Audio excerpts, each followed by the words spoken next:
दोस्तों, हर इंसान के भीतर अच्छाई और बुराई दोनों का संगम होता है। इसी तरह रावण भी था।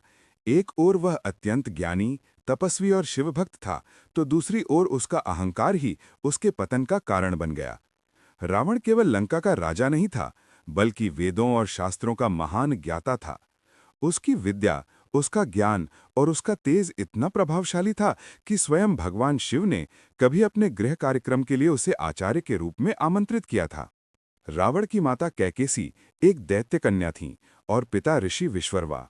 इसी वंश से रावण, कुंभकर्ण, विभीषण, शूर्पणखा और कुबेर जैसे ज्ञानी और शक्तिशाली व्यक्तित्वों का जन्म हुआ।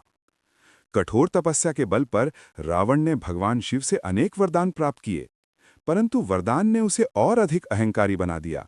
वह ये भूल गया कि जब अहंकार बढ़ता है तो विनाश निश्चित होता है। समय बीता और जब रावण ने माता सीता का हरण किया, तो धर्म की रक्षा के लिए भगवान विष्णु ने श्री राम के रूप में जन्म लिया। अंततः रावण का वही अहंकार उसके सर्वनाश का कारण बना। पर दोस्तों, यही रावण अपने जीवन के अंतिम क्षणों में वो ज्ञान देकर गया जो आज भी हर इंसान को दिशा दिखाता है। जब रावण मृत्युशैया पर था, तब श्री राम ने अपने भाई लक्ष्मण से कहा, भैया, जाओ इस महान ज्ञानी से कुछ सीख लो। जो बात रावण बता दे वो संसार के किसी भी ग्रंथ में नहीं मिलेगी। लक्ष्मण गए, लेकिन उन्होंने रावण के सिर की ओर खड़े होकर प्रश्न किया। रावण मौन रहा। जब लक्ष्मण लौटे तो श्रीराम मुस्कुराए और बोले, भैया, जब भी किसी से ज्ञान लो तो उसके चरणों की ओर खड़े होकर विनम्रता से पूछना चाहिए। लक्ष्मण फिर लौटे और इस बार रावण के चरणों की ओर खड़े हुए। रावण ने आंखें खोलीं और धीमे स्वर में 3 अनमोल बातें कहीं। पहली सीख, शुभ कार्य में देर ना करो। जो भी अच्छा काम करने का मन हो उसे तुरंत कर डालो। मैंने श्री राम को पहचानने में बहुत देर कर दी और वही मेरी सबसे बड़ी भूल बन गई।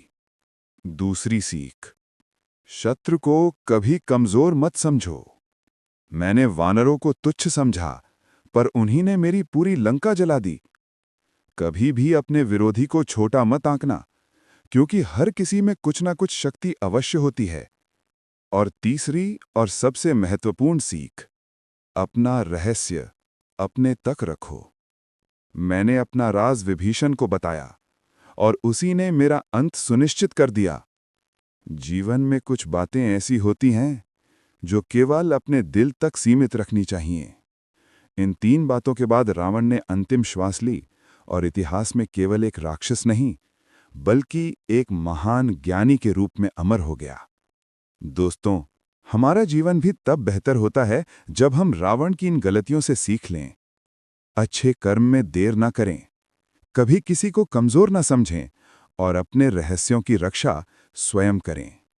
दोस्तों, ऐसी ही प्रेरणादायक और जीवन बदलने वाली कहानियां हम लाते हैं सिर्फ आपके चैनल सच्ची कहानियां बाय आरके पर। अगर आपको ये कहानी पसंद आई हो तो वीडियो को लाइक करें, चैनल को सब्सक्राइब करें और बेल आइकन को जरूर दबाएं ताकि अगली कहानी आपसे मिस ना हो।